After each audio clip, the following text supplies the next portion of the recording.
मरकुस अध्याय 1। परमेश्वर के पुत्र यीशु मसीह के सुसमाचार का आरंभ। जैसे यशाया भविष्यद्वक्ता की पुस्तक में लिखा है, देख, मैं अपने दूत को तेरे आगे भेजता हूँ, जो तेरे लिए मार्ग सुधारेगा। जंगल में एक पुकारने वाले का शब्द हो रहा है कि प्रभु का मार्ग तैयार करो और उसकी सड़कें सीधी करो। यूहन्ना आया, जो जंगल में बपतिस्मा देता और पापों की क्षमा के लिए मन फिराव के बपतिस्मे का प्रचार करता था। सारे यहूदिया के और यरूशलेम के सब रहने वाले निकलकर उसके पास गए और अपने पापों को मानकर यरदन नदी में उससे बपतिस्मा लिया। यूहन्ना ऊंट के रोम का वस्त्र पहने और अपनी कमर में चमड़े का कमरबंद बांधे रहता था और टिड्डियां और वन मधु खाया करता था और यह प्रचार करता था, मेरे बाद वह आने वाला है जो मुझसे शक्तिशाली है। मैं इस योग्य नहीं कि झुककर उसके जूतों का फीता खोलूं। मैंने तो तुम्हें पानी से बपतिस्मा दिया है, पर वह तुम्हें पवित्र आत्मा से बपतिस्मा देगा।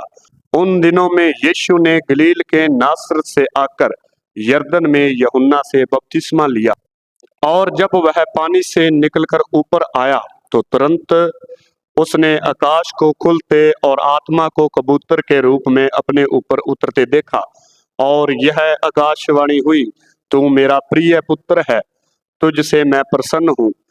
तब आत्मा ने तुरंत उसको जंगल की ओर भेजा, और जंगल में 40 दिन तक शैतान ने उसकी परीक्षा की, और वह वन पशुओं के साथ रहा, और स्वर्गदूत उसकी सेवा करते रहे। यूहन्ना के पकड़वाए जाने के बाद यीशु ने गलील में आकर परमेश्वर के राज्य का सुसमाचार प्रचार किया और कहा, समय पूरा हुआ है और परमेश्वर का राज्य निकट आ गया है।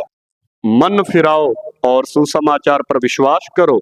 गलील की झील के किनारे किनारे जाते हुए उसने शमौन और उसके भाई अंद्रियास को झील में जाल डालते देखा, क्योंकि वे मछुए थे। और यीशु ने उनसे कहा, मेरे पीछे चले आओ, मैं तुमको मनुष्यों के पकड़ने वाले बनाऊंगा। वे तुरंत जालों को छोड़कर उसके पीछे हो लिए, और कुछ आगे बढ़कर उसने जबदी के पुत्र याकूब और उसके भाई यूहन्ना को नाव पर जालों को सुधारते देखा। उसने तुरंत उन्हें बुलाया, और वे अपने पिता जबदी को मजदूरों के साथ नाव पर छोड़कर उसके पीछे हो लिए। और वे कफरनहूम में आए, और वह तुरंत सब्त के दिन आराधनालय में जाकर उपदेश करने लगा, और लोग उसके उपदेश से चकित हुए, क्योंकि वह उन्हें शास्त्रियों की तरह नहीं परंतु अधिकार के साथ उपदेश देता था। और उस समय उनके आराधनालयों में एक मनुष्य था जिसमें एक अशुद्ध आत्मा थी। उसने चिल्लाकर कहा, हे यीशु नासरी, हमें तुझसे क्या काम? क्या तू हमें नाश करने आया है? मैं तुझे जानता हूँ, तू कौन है, परमेश्वर का पवित्र जन।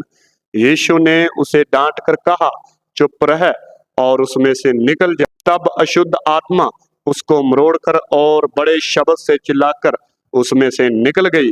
इस पर सब लोग आश्चर्य करते हुए आपस में वाद विवाद करने लगे, यह क्या बात है? यह तो कोई नया उपदेश है। वह अधिकार के साथ अशुद्ध आत्माओं को भी आज्ञा देता है, और वे उसकी आज्ञा मानती हैं।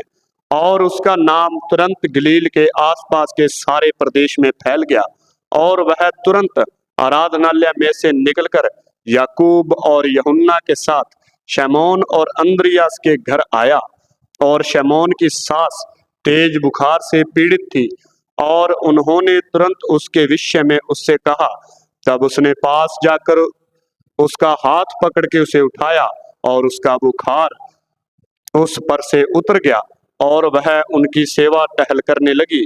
संध्या के समय जब सूर्य डूब गया तो लोग सब बीमारों को और उन्हें जिनमें दुष्ट आत्माएं थी उसके पास लाए, और सारा नगर द्वार पर इकट्ठा हुआ। और उसने बहुतों को जो नाना प्रकार की बीमारियों से दुखी थे चंगा किया, और बहुत से दुष्ट आत्माओं को निकाला, और दुष्ट आत्माओं को बोलने न दिया, क्योंकि वे उसे पहचानती थी। और भोर को दिन निकलने से बहुत पहले वह उठकर निकला और एक जंगल स्थान में गया, और वहां प्रार्थना करने लगा। तब शमौन और उसके साथी उसकी खोज में गए।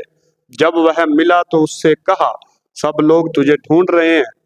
यीशु ने उनसे कहा, आओ हम और कहीं आसपास की बस्तियों में जाएं कि मैं वहां भी प्रचार करूं, क्योंकि मैं इसलिए आया हूं। और वह सारे गलील में उनके आराधनालयों में जा जाकर प्रचार करता और दुष्ट आत्माओं को निकालता रहा।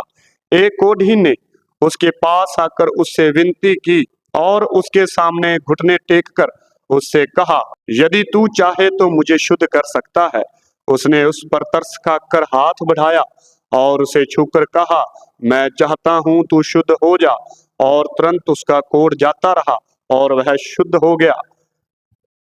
तब उसने उसे कड़ी चेतावनी देकर तुरंत विदा किया और उससे कहा, देख, किसी से कुछ मत कहना, परंतु जाकर अपने आप को याजक को दिखा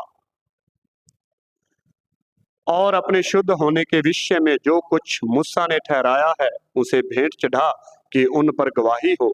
परंतु वह बाहर जाकर इस बात को बहुत प्रचार करने और यहाँ तक फैलाने लगा कि यीशु फिर खुल्लम खुल्ला नगर में न जा सका, परंतु बाहर जंगली स्थानों में रहा और चारों ओर से लोग उसके पास आते रहे।